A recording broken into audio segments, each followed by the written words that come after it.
E hoje nós vamos aproveitar o embalo da produção consciente, sustentável, do consumo sustentável, para falar sobre meio ambiente. O Brasil é o 4º país no ranking mundial de maiores consumidores de cosméticos. Talvez aí você não se assuste muito com essa informação. Do ponto de vista comercial, é um excelente dado. Mas do ponto de vista ambiental, gera muita preocupação. A produção de cosméticos envolve o uso de substâncias que não degradam facilmente e que podem permanecer no ambiente ou se acumular no organismo humano.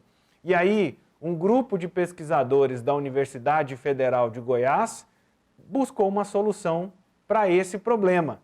E na busca desta solução, nós vamos conversar a partir de agora com a mestranda e pesquisadora da UFG, Priscila Martins, e a professora e doutora da UFG, Núbia Natália, além, claro, da Lívia Bailão. Vou aproveitar a visita para desejar boas-vindas, primeiro para você, Priscila. Seja muito bem-vinda à Sagres. Obrigada. E também, Natália, seja muito bem-vinda. Obrigada, Vinícius. Boa tarde a você, a equipe, ao pessoal que nos assiste. E desde já eu agradeço o convite. E para ajudar nessa entrevista, Lívia Bailão. Boa tarde, Lívia. Seja bem-vinda também, minha companheira. Boa tarde, Vinícius. Um abraço para você no estúdio e para toda a equipe do Sistema Sagres, do Tom Maior. Obrigada, Núbia. Obrigada, Priscila, pela presença, para a gente bater esse papo aqui em tom maior. Com certeza. E já de cara eu quero saber de você, Natália. Núbia, Natália, tanto faz? Como é que... Tanto faz. Tanto Núbia, faz? Natália, tanto faz. Então, Núbia, Natália, eu quero saber o seguinte, como é que vocês idealizaram esse projeto? Como é que foi a construção dessa ideia, dessa proposta de solução no cuidado com os resíduos? E por que vocês tiveram essa ideia? Então, a gente já trabalha já há algum tempo, né, com tratamento de resíduos. A gente trabalha no laboratório de tratamento de águas residuárias do Instituto de Química, da UFG, da Universidade Federal de Goiás. E a gente já trabalha há algum tempo com tratamento de efluentes, de esgotos, né? Mas um grande problema que a gente encontra é a questão do custo de tratamento. E aí, de acordo com os estudos que a gente conseguiu alcançar, que a gente veio desenvolvendo, a gente teve a ideia de buscar alguma coisa que fosse mais barato, né? Para realizar o tratamento desses efluentes industriais. Porque a gente sabe que os tratamentos que a gente tem, os convencionais, a gente os chama de convencionais, eles não conseguem fazer a degradação completa de alguns tipos de efluentes. Então, a gente buscou ao mesmo tempo um tratamento mais enérgico, mas utilizando um material de baixo custo. E, Priscila, qual que é a substância que mais preocupa vocês, que vocês encontraram aí dentro dos efluentes? Então, Vinícius, dentro do efluente de cosmético, né, que é o que nós trabalhamos durante o meu mestrado, tem uma série de compostos que são o que nós chamamos de recalcitrantes, que são compostos que são difíceis de degradar. Geralmente são cadeias orgânicas enormes, né, que são realmente inviáveis, digamos assim, aos processos convencionais. Dentro das classes de compostos que tem presente neste efluente, nós temos os fitalatos, os parabenos, que são utilizados principalmente na indústria de cosmético como aditivos e como conservantes, né? Temos também o triclosan, que também é uma outra matéria-prima utilizada como agente microbiano, que são compostos, né, que apresentam aí a capacidade de desreguladores endócrinos, né, que são considerados desreguladores endócrinos. Então, são compostos que nos preocupam com relação a isso. E agora uma dúvida, até antes de passar para dar a oportunidade da Lívia também perguntar, esses nomes diferentes que você citou aí, fitalatos, qual que é o outro? Sim, parabenos. Parabenos Isso está em qualquer cosmético? Maquiagem, esmalte, base, batom, sei lá. Parabenos são, porque ele é o principal de produtos que são utilizados como conservantes. E aí os fitalatos estão presentes geralmente em shampoos, condicionadores. Ainda tem shampoos, condicionadores, né? Bem lembrado. Vinícius, você pensa a gente usando tudo isso, né? Pois é. Assim, só para constar. Até que os parabenos eu uso pouco, assim, porque eu não gasto tanto shampoo. Eu gasto tudo isso aí, viu, Vinícius? Toda essa linha. Mas eu queria perguntar para as meninas, para a Núbia e para a Priscila, então esses materiais, como que, né, o que a pesquisa revelou que a gente pode ter, então, como alternativa para tratar, né, esses efluentes, toda essa consequência dos produtos cosméticos? Bom, então, assim, eu vou falar sobre o tratamento em si, né? Acho que a Priscila pode adentrar melhor aí nessa questão do tratamento, né? A gente resolveu fazer um tratamento utilizando um resíduo metalúrgico, né? Porque nós precisávamos de um catalisador, que é o que a gente chama na química, de um reagente químico. E esses reagentes químicos, eles são caros para realizar o tratamento, né? Eles demandam, né, um processo de produção. E aí a gente, ao invés de comprar o reagente químico, a gente resolveu utilizar um resíduo da indústria metalúrgica, um resíduo que seria descartado no meio ambiente, sem nenhum uso benéfico, né? A gente resolveu utilizá-lo como fonte de ferro. Então, esse resíduo metalúrgico seria o nosso principal agente ali, catalisador, o nosso reagente químico, né? De algo que seria descartado. Então, a gente está reaproveitando. E, ao mesmo tempo, a gente precisa de energia solar. Poderia ser qualquer radiação, até mesmo não solar, né? Radiação na faixa do ultravioleta, por exemplo. Mas a gente resolveu até simular, né, os comprimentos de onda da radiação solar, porque a gente poderia aproveitar essa energia que a gente tem no nosso país. Essa é a primeira etapa do trabalho, né, que é o tratamento bem químico, que a gente chama de photophantom-like, no caso heterogêneo.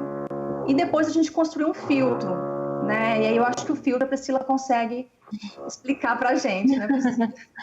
Então, a ideia do filtro era proporcionar um polimento, né, no nosso efluente, depois de proporcionar um tratamento químico. Então, a ideia do filtro foi utilizar resíduos agroindustriais antes, né, no nosso país, e aí nós escolhemos aí cascas de arroz, né, o sabugo de milho, ele foi utilizado na forma carbonizada. E aí, para integrar o filtro, nós pensamos, né, eu e a Núbia, nós pensamos em trabalhar com a vermiculita, que é um mineral muito utilizado aí na agricultura, né, principalmente como fertilizante. Então, ela entrou junto aí na composição do filtro. E aí, a ideia do filtro era realmente remover cor, né, o que nós chamamos ali de turbidez também, remover ali tudo aquilo que não poderia ter sido removido durante o tratamento químico. Maravilha. E Priscila e Núbia, quanto tempo a gente pode ver isso ser utilizado, por exemplo, na indústria, né, que a gente possa observar? Vocês acabaram, se eu estou enganado, vocês fizeram numa pequena escala. É muito difícil de implementar isso num grande volume, porque eu acredito que os resíduos que essa indústria deve gerar deve ser em escalas bem consideráveis, né? Bom, então, com relação ao trabalho, ele foi realizado em escala laboratorial, né? Então, a gente fez alguns estudos em escala laboratorial. Nós não temos isso em escala industrial, né? O que falta realmente para isso ser implantado é a questão da gente começar a fazer os testes numa escala maior, numa escala piloto, digamos assim. E aí a gente também fazer o aproveitamento da energia solar. E aí depois que a gente conseguir fazer isso, aí a gente consegue ampliar isso numa escala industrial.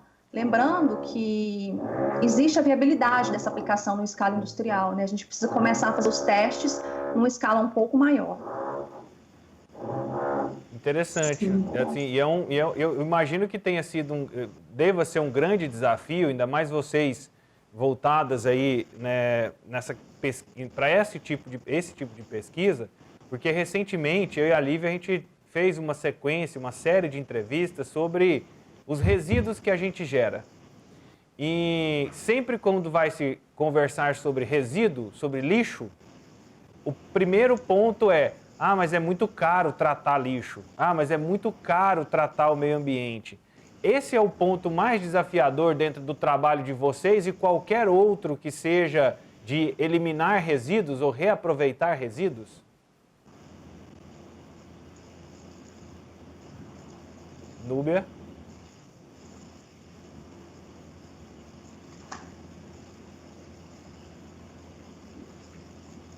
Vocês estão... seu microfone está mutado, Núbia.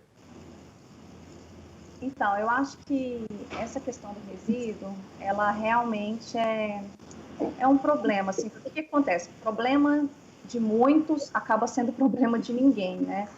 E a gente sabe que um mercado que não levar em consideração os custos ambientais não é um mercado totalmente livre, né? Então, a gente precisa entender que o tratamento, ele gera um investimento, né? Mas se a gente não investir agora, pode ser que a gente tenha que investir muito mais, né? Ou às vezes nem o dinheiro vai pagar, né? Para a gente poder realizar um tratamento de uma água, de um esgoto, enfim, de um efluente industrial. Então, o custo, ele existe essa questão, né, do investimento, mas eu digo aqui que cada dia que passa está mais difícil potabilizar a nossa água, mais difícil descartar um efluente com uma boa qualidade no rio. Então, o custo, ele vale a pena. Nesse estudo, a gente tentou, né, minimizar essa questão do custo, alcançar uma eficiência e, ao mesmo tempo, não gerar tanto custo para as indústrias, porque a gente sabe que esse investimento é um investimento que, muitas vezes, a empresa, às vezes, deixa de ter um certo interesse por conta disso. Então, a gente tentou, nesse sentido, minimizar esses custos aí também. E aí, por que você fala que está tão difícil? Que situação, que momento é esse que nós estamos passando vamos dizer assim, na limpeza desses resíduos que seriam descartados no meio ambiente? Bom, são vários, né? A gente percebe aí ao longo dos anos aí a questão da escassez hídrica, né, da escassez da água, que é toda uma interferência do homem, né, uma interferência que a gente chama de antropogênica, nos nossos ciclos, né, aí biogeoquímicos, né, que é o que a gente, assim como a gente fala, né.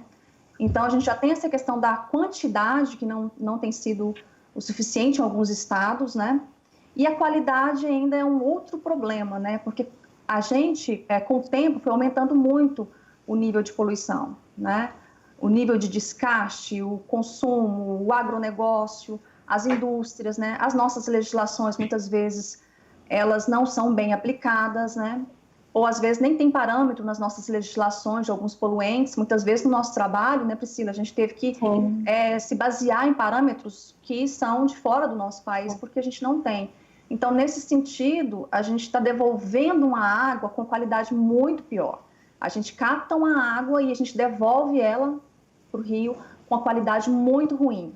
E aí as tecnologias que a gente tem, elas são boas, mas elas não são eficientes, porque a poluição aumentou e aí a gente não consegue degradar tudo que tem ali dentro. Então, a nossa intenção é integrar esse processo com as tecnologias já existentes também.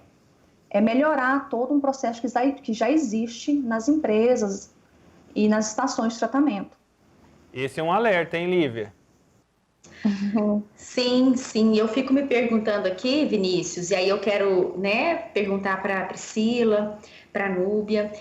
A gente sabe que todo empreendimento dessa natureza tem que ter um engajamento do poder público, das empresas, da sociedade civil. Está aí a universidade pesquisando, gerando conhecimento, depois isso tem que ser levado de forma a se tornar comercializável, né, por parte do setor privado, enfim, é todo o engajamento de todos os atores da coletividade, né?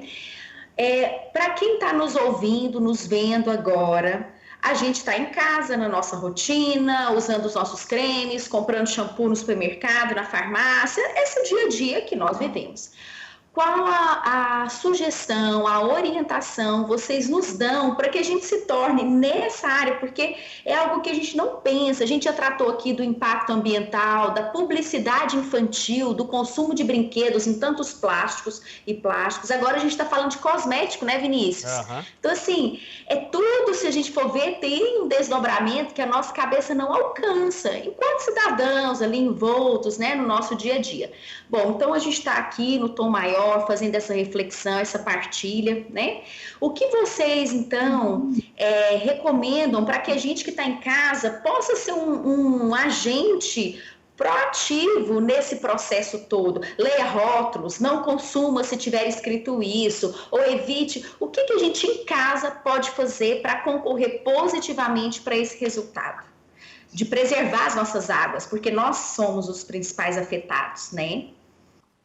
Então, Lívia, eu acredito que inicialmente nós precisamos nos conscientizar, né, dessa necessidade de tratar os efluentes. E isso não é só na indústria de cosmético, é todas as indústrias, em qualquer ramo industrial. Todo mundo é responsável pelo lixo que ele gera, né? Cada um é responsável pelo próprio resíduo. Então, em qualquer ramo industrial, a própria indústria ela tem que realmente tratar o efluente dela, né, para poder descartar ali de forma adequada. Então, eu acredito que inicialmente né, devemos nos conscientizar com relação a essa necessidade. Uma outra coisa também seria conscientizar também com a questão de como estão os nossos recursos hídricos, né, como a Núbia apontou agorinha. Essa escassez hídrica, né, que nós estamos aí vivenciando. Então, se nós nos conscientizarmos com relação a essa necessidade, eu acredito que nós já tenhamos um diferencial aí nesse sentido, né? E para você, Núbia? Bom, eu vejo concordo, né, com o que a Priscila está dizendo, e eu vejo dois caminhos aí, dois viés, na verdade. Eu vejo essa questão do individual, né, que é o que a Lívia estava dizendo, né, o que a gente pode fazer individualmente na casa da gente, né. Então, aí eu já vejo a questão do consumo consciente, né, da gente ter aquela consciência de tentar ter uma sustentabilidade ambiental o máximo ali que a gente conseguir. Então, nesse consumo consciente, vem aquelas questões que a gente acha simples, mas que são extremamente importantes, como o uso da água, a quantidade, o tempo que eu tomo um banho, a torneira que fica aberta, enfim, tudo isso vem de encontro também com essa questão dos cosméticos, né? Existe já alguns produtos no mercado, né, que às vezes vem na embalagem assim, sem parabenos. Então, a gente já tem alguns, assim, que já vem surgindo aí no mercado por conta exatamente desses poluentes que a gente tem, né, no meio, que à medida que eles estão descartados no meio, eles vão só bioacumulando ali, né? E então a gente já tem alguns produtos assim, né? Nessa linha aí de tentar minimizar esses contaminantes. E o outro viés que eu vejo é a questão da escala maior, que é a questão da indústria, né? Então cada um de nós, a gente tem a nossa responsabilidade, mas existe aí uma questão maior, que é a questão das empresas, das indústrias. É como eu falo para os meus alunos, né? A gente não vai deixar de usar um cosmético, a gente não vai deixar de usar uma roupa colorida, porque tem um corante ali, mas é a questão do uso consciente. E a questão de cobrar, né, uma postura do Estado, do governo, a questão de uma fiscalização maior, né? Para que as indústrias possam se adequar melhor, né? Se adequar melhor na linha de tratamento. O adequamento na produção da indústria geralmente é muito bem feito na linha de produção, mas na linha final do tratamento é sempre muito complicado. Então, as indústrias tentarem aí se adequar, né, às nossas legislações que precisam ser mais bem aplicadas para a gente poder ter uma água, enfim, poder usar um rio, né? Isso não voltar para a gente, porque na verdade é um ciclo e isso volta para a gente. né? A gente descarta hoje um lixo, falando de resíduo sólido, né? A gente descarta lá na área da gente, por exemplo. A gente não quer ver aquilo, a gente quer o mais rápido possível tirar aquilo da nossa frente, né? Mas a gente descarta aquilo, se a gente não tomar cuidado com aquilo, aquilo volta para a gente. Ótimas perspectivas, e a gente faz esse alerta. Por isso, destacando o ODS 12 como o fio guiador, né, o fio orientador dentro dessa entrevista aqui. Priscila, muito obrigado pela sua participação, por compartilhar seu conhecimento, e espero que tenha boa sorte nas próximas etapas aí dos seus estudos. Também agradeço a participação. Nós tivemos ali um problema técnico acho que de internet. A Priscila congelou ali a imagem. E também gostaria de agradecer você, viu, professora Núbia, pela participação, pelo trabalho. Desejo sorte aí nas etapas e que tenha muito sucesso aí na pesquisa. Obrigada, Vinícius. Eu que agradeço. A gente agradece a oportunidade, né, para divulgar um trabalho que teve toda uma equipe envolvida, né? A gente teve outros alunos participantes do projeto, a professora Elias, que também nos ajudou nesse projeto, então é toda uma equipe envolvida para que a gente conseguisse chegar aí a esses bons resultados. Obrigada, gente. Eu vou aproveitar, parece que a sua internet voltou, Priscila, para você poder se despedir. Sim. Eu queria agradecer, Vinícius, pelo convite, né? Agradecer o reconhecimento do nosso trabalho também. E dizer que a gente não podemos desistir, que nós estaremos aí firmes e fortes aí nessa área. E a gente apoiando vocês no trabalho científico, né? Vocês da UFG, e vocês vai mandando notícia para a gente que a gente possa ir repercutindo aqui na nossa programação. O que eu já aprendi, #ForaParabenos, o aprendizado da entrevista de hoje, com a Núbia Natália, ela que é professora e doutora da UFG, e também a mestranda e pesquisadora da UFG, Priscila Martins, que participaram conosco aqui no Sagres em Tom Maior.